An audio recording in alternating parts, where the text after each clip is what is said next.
अहम खबर है, ताहयात नाअहली पर सुप्रीम कोर्ट के फैसले और इलेक्शन एक्ट में तजाद का मामला। अदालत उज़्मा की हिदायत पर कौमी अखबारात में इश्तिहार भी शाया कर दिया गया है। इश्तिहार के मुताबिक अदालती फैसले का असर आइंदा आम इंतखाबात में उम्मीदवारों पर भी हो सकता है। ताहयात नाअहली पर सुप्रीम कोर्ट के फैसले और इलेक्शन एक्ट में तजाद का मामला है। सुप्रीम कोर्ट की हिदायत पर कौमी अखबारात में इश्तिहार शाया कर दिया गया। आर्टिकल 62(1)(f) इलेक्शन एक्ट के सेक्शन 232 के तहत नाअहली की मुद्दत का सवाल उठाया गया है। सुहेल से इस बारे में मजीद तफसीलात जानेंगे। सुहेल रशीद, बताइएगा। देखिए, ताहयात नाअहली से मुतालिक जो तजाद था इलेक्शन एक्ट में और सुप्रीम कोर्ट के एक फैसले में जो तस्रीह की गई थी, उसके नतीजे में इस केस को सुप्रीम कोर्ट में नोटिस लेकर बाकायदा मुकर्रर किया गया था। अब उसके बाद उसकी रोशनी में अखबारात में इश्तिहार भी जारी कर दिया गया है, जिसमें ये कहा गया है कि आर्टिकल 62(1)(f) और इलेक्शन एक्ट के सेक्शन 232 के तहत नाअहली की मुद्दत पर अदालत ने सवाल उठाया। लिहाजा अदालती फैसले का असर आइंदा आम इंतखाबात में उम्मीदवारों पर भी हो सकता है। इसलिए जो ऐसे उम्मीदवार हैं वो चाहें तो सुप्रीम कोर्ट में अपना मुफस्सल एक तहरीरी जवाब भी जमा करवा सकते हैं और इन अपीलों और दीगर मुकदमात की समाअत 2 जनवरी 2024 को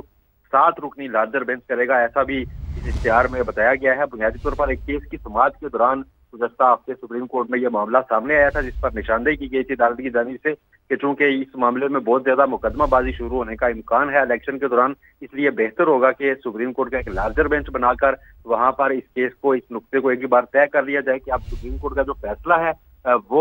ज्यादा प्रिवेल करेगा या फिर जो इलेक्शन एक्ट की सेक्शन 232 है उसके तहत 5 साल की नाअहली की जो मुद्दत है वो हतमी तस्वर की जाएगी। इसी सिलसिले में ये इश्तिहार अब जारी किया गया। देखिए, ताहयात नाअहली से मुतालिक जो तजाद था इलेक्शन एक्ट में और सुप्रीम कोर्ट के एक फैसले में जो तस्रीह की गई थी, उसके नतीजे में इस केस को सुप्रीम कोर्ट में नोटिस लेकर बाकायदा मुकर्रर किया गया था। अब उसके बाद उसकी रोशनी में अखबारात में इश्तिहार भी जारी कर दिया गया है, जिसमें ये कहा गया है कि आर्टिकल 62(1)(f) और इलेक्शन एक्ट के सेक्शन 232 के तहत नाअहली की मुद्दत पर अदालत ने सवाल उठाया। लिहाजा अदालती फैसले का असर आइंदा आम इंतखाबात में उम्मीदवारों पर भी हो सकता है। इसलिए जो ऐसे उम्मीदवार हैं वो चाहें तो सुप्रीम कोर्ट में अपना मुफस्सल एक तहरीरी जवाब भी जमा करवा सकते हैं और इन अपीलों और दीगर मुकदमात की समाअत 2 जनवरी 2024 को 7 रुकनी लार्जर बेंच करेगा। ऐसा भी इस इश्तिहार में बताया गया है। बुनियादी तौर पर एक केस की समाअत के दौरान गुज़श्ता हफ्ते सुप्रीम कोर्ट में यह मामला सामने आया था, जिस पर निशानदेही की गई थी अदालत की जानिब से कि चूंकि इस मामले में बहुत ज्यादा मुकदमाबाजी शुरू होने का इम्कान है इलेक्शन के दौरान, इसलिए बेहतर होगा कि सुप्रीम कोर्ट का एक लार्जर बेंच बनाकर वहां पर इस केस को, इस नुक्ते को एक बार तय कर लिया जाए कि अब सुप्रीम कोर्ट का जो फैसला है वो ज्यादा प्रिवेल करेगा या फिर जो इलेक्शन एक्ट की सेक्शन 232 है उसके तहत 5 साल की नाअहली की जो मुद्दत है वो हतमी तस्वर की जाएगी। इसी सिलसिले में ये इश्तिहार अब जारी किया गया। देखिए, ताहयात नाअहली से मुतालिक जो तजाद था इलेक्शन एक्ट में और सुप्रीम कोर्ट के एक फैसले में जो तस्रीह की गई थी, उसके नतीजे में इस केस को सुप्रीम कोर्ट में नोटिस लेकर बाकायदा मुकर्रर किया गया था। अब उसके बाद उसकी रोशनी में अखबारात में इश्तिहार भी जारी कर दिया गया है, जिसमें ये कहा गया है कि आर्टिकल 62(1)(f) और इलेक्शन एक्ट के सेक्शन 232 के तहत नाअहली की मुद्दत पर अदालत ने सवाल उठाया। लिहाजा अदालती फैसले का असर आइंदा आम इंतखाबात में उम्मीदवारों पर भी हो सकता है। इसलिए जो ऐसे उम्मीदवार हैं वो चाहें तो सुप्रीम कोर्ट में अपना मुफस्सल एक तहरीरी जवाब भी जमा करवा सकते हैं और इन अपीलों और दीगर मुकदमात की समाअत 2 जनवरी 2024 को 7 रुकनी लार्जर बेंच करेगा। ऐसा भी इस इश्तिहार में बताया गया है। बुनियादी तौर पर एक केस की समाअत के दौरान गुज़श्ता हफ्ते सुप्रीम कोर्ट में यह मामला सामने आया था, जिस पर निशानदेही की गई थी अदालत की जानिब से कि चूंकि इस मामले में बहुत ज्यादा मुकदमाबाजी शुरू होने का इम्कान है इलेक्शन के दौरान, इसलिए बेहतर होगा कि सुप्रीम कोर्ट का एक लार्जर बेंच बनाकर वहां पर इस केस को, इस नुक्ते को एक बार तय कर लिया जाए कि अब सुप्रीम कोर्ट का जो फैसला है वो ज्यादा प्रिवेल करेगा या फिर जो इलेक्शन एक्ट की सेक्शन 232 है उसके तहत 5 साल की नाअहली की जो मुद्दत है वो हतमी तस्वर की जाएगी। इसी सिलसिले में ये इश्तिहार अब जारी किया गया।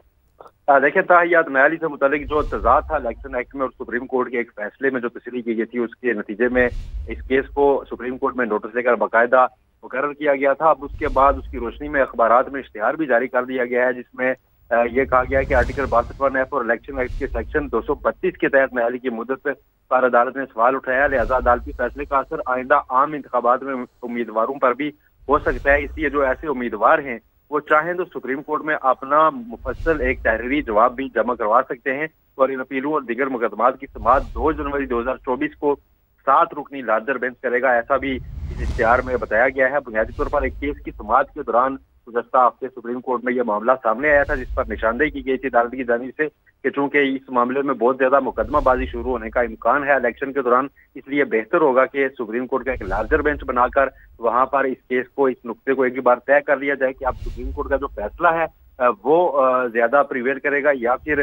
जो इलेक्शन एक्ट की सेक्शन 232 है उसके तहत 5 साल की न्यायालय की जो मुद्दत है वो हतमी तस्वर की जाएगी। इसी सिलसिले में ये इश्तिहार अब जारी किया गया। देखिए ताहियात न्यायालय से मुतालिक जो तजाद था इलेक्शन एक्ट में और सुप्रीम कोर्ट के एक फैसले में जो तस्रीह की गई थी, उसके नतीजे में इस केस को सुप्रीम कोर्ट में नोटिस लेकर बाकायदा मुकर्रर किया गया था। अब उसके बाद उसकी रोशनी में अखबारात में इश्तिहार भी जारी कर दिया गया है, जिसमें ये कहा गया है कि आर्टिकल 62(f) और इलेक्शन एक्ट के सेक्शन 232 के तहत न्यायालय की मुद्दत पर अदालत ने सवाल उठाया, लिहाजा अदालती फैसले का असर आइंदा आम इंतखाबात में उम्मीदवारों पर भी हो सकता है। इसलिए जो ऐसे उम्मीदवार हैं वो चाहें तो सुप्रीम कोर्ट में अपना मुफस्सल एक तहरीरी जवाब भी जमा करवा सकते हैं और इन अपीलों और दीगर मुकदमात की समाअत 2 जनवरी 2024 को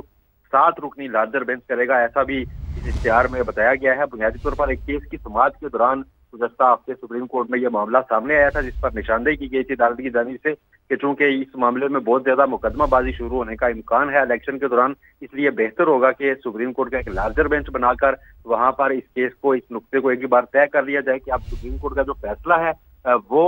ज्यादा प्रिवेल करेगा या फिर जो इलेक्शन एक्ट की सेक्शन 232 है उसके तहत 5 साल की न्यायालय की जो मुद्दत है वो हतमी तस्वर की जाएगी। इसी सिलसिले में ये इश्तिहार अब जारी किया गया। देखिए ताहियात न्यायालय से मुतालिक जो तजाद था इलेक्शन एक्ट में और सुप्रीम कोर्ट के एक फैसले में जो तस्रीह की गई थी, उसके नतीजे में इस केस को सुप्रीम कोर्ट में नोटिस लेकर बाकायदा मुकर्रर किया गया था। अब उसके बाद उसकी रोशनी में अखबारात में इश्तिहार भी जारी कर दिया गया है, जिसमें ये कहा गया है कि आर्टिकल 62(f) और इलेक्शन एक्ट के सेक्शन 232 के तहत न्यायालय की मुद्दत पर अदालत ने सवाल उठाया, लिहाजा अदालती फैसले का असर आइंदा आम इंतखाबात में उम्मीदवारों पर भी हो सकता है। इसलिए जो ऐसे उम्मीदवार हैं वो चाहें तो सुप्रीम कोर्ट में अपना मुफस्सल एक तहरीरी जवाब भी जमा करवा सकते हैं और इन अपीलों और दीगर मुकदमात की समाअत 2 जनवरी 2024 को 7 रुकनी लार्जर बेंच करेगा, ऐसा भी इस इश्तिहार में बताया गया है। बुनियादी तौर पर एक केस की समाअत के दौरान गुज़श्ता हफ्ते सुप्रीम कोर्ट में यह मामला सामने आया था, जिस पर निशानदेही की गई थी अदालत की जानिब से कि चूंकि इस मामले में बहुत ज्यादा मुकदमाबाजी शुरू होने का इम्कान है इलेक्शन के दौरान, इसलिए बेहतर होगा कि सुप्रीम कोर्ट का एक लार्जर बेंच बनाकर वहां पर इस केस को, इस नुक्ते को एक ही बार तय कर लिया जाए कि अब सुप्रीम कोर्ट का जो फैसला है वो ज्यादा प्रिवेल करेगा या फिर जो इलेक्शन एक्ट की सेक्शन 232 है उसके तहत 5 साल की न्यायालय की जो मुद्दत है वो हतमी तस्वर की जाएगी। इसी सिलसिले में ये इश्तिहार अब जारी किया गया। देखिए ताहियात न्यायालय से मुतालिक जो तजाद था इलेक्शन एक्ट में और सुप्रीम कोर्ट के एक फैसले में जो तस्रीह की गई थी, उसके नतीजे में इस केस को सुप्रीम कोर्ट में नोटिस लेकर बाकायदा मुकर्रर किया गया था। अब उसके बाद उसकी रोशनी में अखबारात में इश्तिहार भी जारी कर दिया गया है, जिसमें ये कहा गया है कि आर्टिकल 62(f) और इलेक्शन एक्ट के सेक्शन 232 के तहत न्यायालय की मुद्दत पर अदालत ने सवाल उठाया, लिहाजा अदालती फैसले का असर आइंदा आम इंतखाबात में उम्मीदवारों पर भी हो सकता है। इसलिए जो ऐसे उम्मीदवार हैं वो चाहें तो सुप्रीम कोर्ट में अपना मुफस्सल एक तहरीरी जवाब भी जमा करवा सकते हैं और इन अपीलों और दीगर मुकदमात की समाअत 2 जनवरी 2024 को 7 रुकनी लार्जर बेंच करेगा, ऐसा भी इस इश्तिहार में बताया गया है। बुनियादी तौर पर एक केस की समाअत के दौरान गुज़श्ता हफ्ते सुप्रीम कोर्ट में यह मामला सामने आया था, जिस पर निशानदेही की गई थी अदालत की जानिब से कि चूंकि इस मामले में बहुत ज्यादा मुकदमाबाजी शुरू होने का इम्कान है इलेक्शन के दौरान, इसलिए बेहतर होगा कि सुप्रीम कोर्ट का एक लार्जर बेंच बनाकर वहां पर इस केस को, इस नुक्ते को एक ही बार तय कर लिया जाए कि अब सुप्रीम कोर्ट का जो फैसला है वो ज्यादा प्रिवेल करेगा या फिर जो इलेक्शन एक्ट की सेक्शन 232 है उसके तहत 5 साल की न्यायालय की जो मुद्दत है वो हतमी तस्वर की जाएगी। इसी सिलसिले में ये इश्तिहार अब जारी किया गया। सुहेल रशीद तफसीलात बता रहे थे। अदालती फैसले का असर आइंदा आम इंतखाबात में उम्मीदवारों पर भी हो सकता है। आर्टिकल 62(f) सेक्शन एक्ट के तहत 232 के तहत नाअहली की मुद्दत का सवाल भी उठाया जा सकता है।